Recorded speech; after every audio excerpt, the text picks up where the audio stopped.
Happy Sunday, everybody. This week's a little bit different than normal. I have a secret. Today's actually Thursday.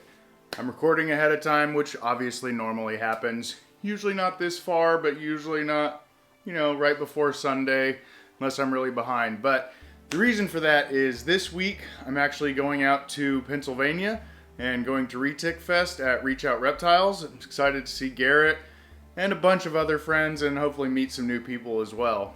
As I've said before, I do think it's very important that we get out, meet other people that are into the same species and other species than what we're into. That's how we really build a stronger community, getting to know people, networking, stuff like that. It's just more people that you can lean on, ask questions, bounce ideas off of. So I'm a firm proponent of meeting as many people as you can. I firmly believe that we can learn from everyone we meet.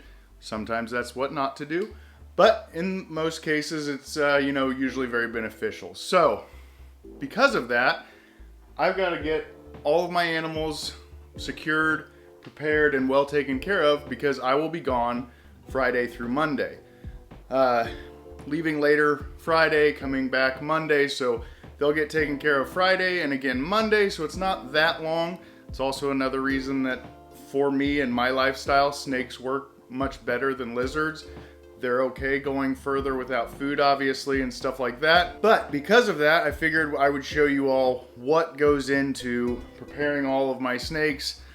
We've got 16 reticulated pythons that are in enclosures, 4 foot, 6 foot, 8 foot, stuff like that. As well as we have 17 babies that are mine, plus 2 more that are growing up for future breeding projects that I procured. So today we're gonna run through what goes into leaving your collection for a few days. Let's jump into it. So for the bigger species, I like to start a few days ahead of time. So today's Thursday, I started Tuesday. The reason for that is I like to soak my animals as I clean. I want to make sure that they're very well hydrated. Obviously they all have water accessible all the time, but I want to make sure that they're very well hydrated. That will also help any bowel movements that may be coming. Hopefully those spur by soaking and I can get them out before I leave. So if they do go to the bathroom, it's only urine and they're not sitting in fecal matter. But I start a few days ahead of time. As you can see, Chumana has been very good. She cleared herself out, no mess.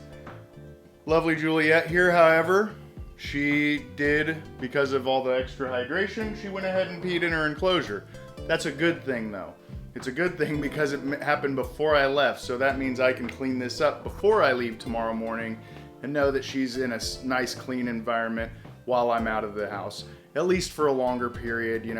Everybody leaves clean. Hopefully they make it further into the trip, if not the whole distance, before they go to the restroom, and they're not stuck in a dirty environment. So put up some pictures of some of the animals soaking so you guys can see.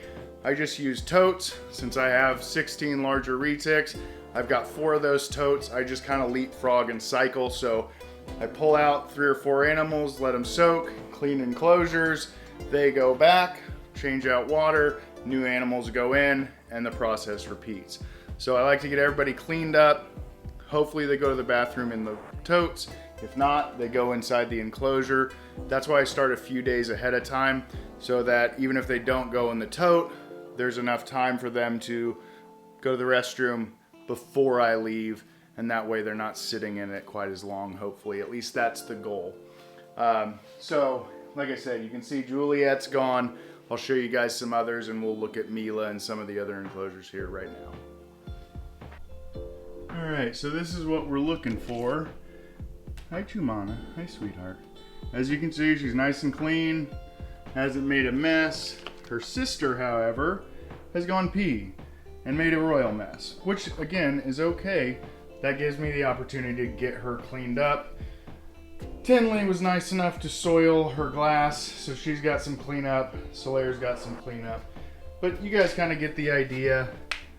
We've got Eve up there, got her all cleaned up, fresh water. And now we'll head to Mila and Basil. apologize, you all. The light isn't as good in here, but we've got Basil in here. She's just shed. She's gonna get one more soak tonight, which is kind of against the norm, but to get that loose skin off, we're gonna let her get another soak. Everybody's got fresh water. There's Miss Mila in there. And for those that don't know, do have a little plains or western hognose. That's Mosley, named after a dear friend that passed away after college. But that's the only animal I have that is not a retic. Now let's go check the babies. So we're in a different room. I keep my babies in a separate room. My main room, I run ambient. There's more fluctuation in that. The larger animals, I believe, are perfectly fine in that. Babies, however, I want to keep a little bit more dialed in. They'd probably be okay, but they're so fresh. I just want to know that they're honed in, dialed in, and have everything they need. Before we get into it, you guys can see here, there's a few little post-its. Those are just quick visuals for me if a baby didn't take a meal. Obviously, I track all of that very thoroughly. I happen to use Husbandry Pro. It works well for me. It allows me to send off all the records of feeding, shedding, anything else to potential customers once those babies are established enough to go out. So we'll jump in and show you what the baby's setup looks like when I leave. All right, so just kind of picking at random. So we make sure that the babies are on clean paper towel. Got a little jungle gym for exercise, obviously fresh water. And then I like to put, looks like I need to clean up a little bit. Get that out of there. But they've got fresh water. They've got moist cocoa husk to help keep humidity up. And I go through all of these just like all the adults and make sure that everybody's good. Everybody's got fresh water. And you made a mess already since this morning, didn't you, sweetie? Which is okay, but that's why we do these checks. And then again, I will also just kind of have some fun looking at some of the babies. That's not one of my babies. That is Morty. There we go. But everybody kind of gets the same treatment. For younger animals, babies and stuff, I like to keep them on a more sterile setup just to make sure everybody's good. As you can see, I like sensor push sensors. I've got one at the top, and then as we come down, I have another down here at the bottom. And this is obviously the room temperature, not the tub. So it's important to use a temp gun to check the front and the back. You can see back there, there's heat tape in the back. Got a little cardboard to shim up one of the shelves that sagged on me. But just kind of giving you guys an idea. Everybody's looking good. Fresh water still.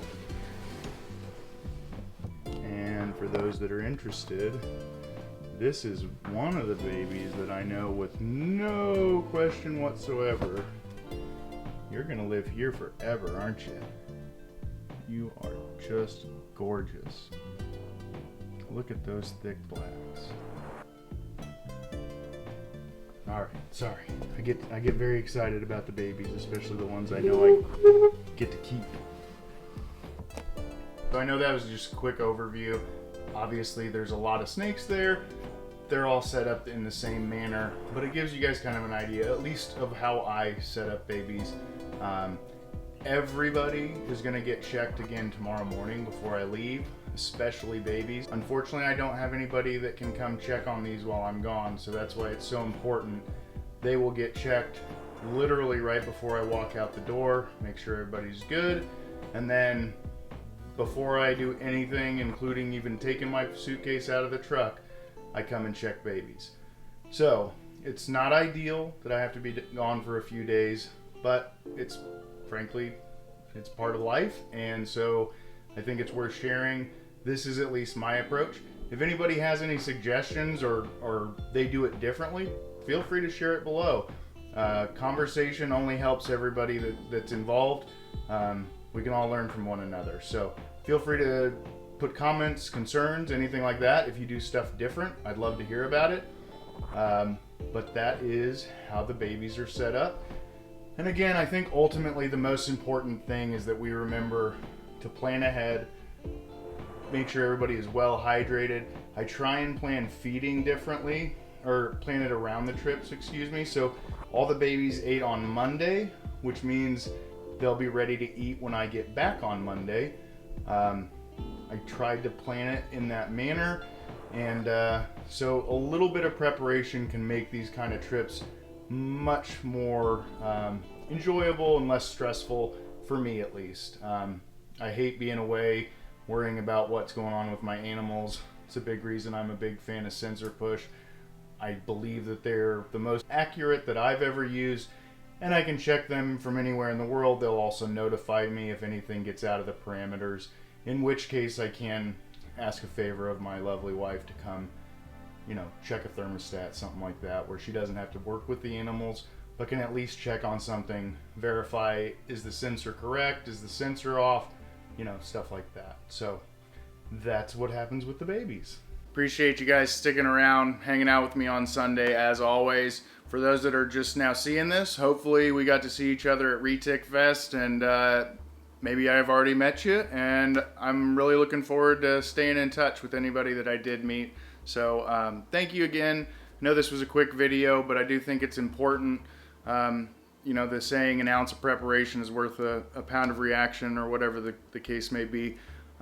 A lot of this stuff can be manageable as long as you're planning out how you're doing it and timing things out. If you know you have a trip coming, start planning weeks ahead. At least get a game plan of what you want to do, so that your animals feeding and stuff like that is at least in line as possible, so that nobody will even recognize that you are gone. I mean, obviously my animals are going to recognize that I'm not in here multiple times a day and getting them out and stuff, but other than that, I'm trying to minimize the impact that they will experience in my absence. So I hope you guys got something beneficial out of that. Hopefully I got to see you at Retic Fest, and if nothing else, I'll see y'all next week. Have a great week, y'all.